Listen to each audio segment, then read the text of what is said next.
Sandwich বানানোর জন্য প্রথমে পেঁয়াজ ও রসুন কেটে নিব।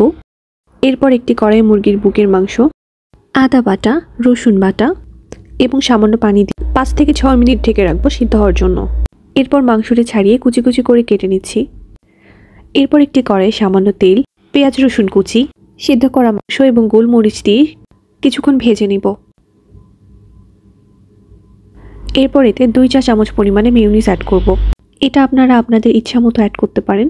তারপর মিশিয়ে নিব। এই পর্যায়ে পাউরুটির চারপাশে যে ব্রাউন অংশটা থাকে সেটা সুন্দর করে ছুরির সাহায্যে কেটে ফেলব। এটা অপশনাল, আপনারা চাইলে নাও কাটতে পারেন। সবগুলো কাটা হয়ে গেলে মাঝখান দিয়ে কেটে ত্রিভুজ আকৃতির একটা স্যান্ডউইচের শেপ দিয়ে ফেলব। এরপর একটা পাউরুটি নিয়ে যে পুরটা রেডি করেছিলাম সেটা দিয়ে দিব এবং তার উপরে আরেক স্লাইস পাউরুটি দিয়ে ফেলব। তো এই তো তৈরি হয়ে গেল রেস্টুরেন্ট স্টাইলের স্যান্ডউইচ। এটা খেতে রেস্টুরেন্টের থেকে কোনো অংশে কম নয়। আপনারা অবশ্যই বাসায় ট্রাই করবেন। আশা করি ভালো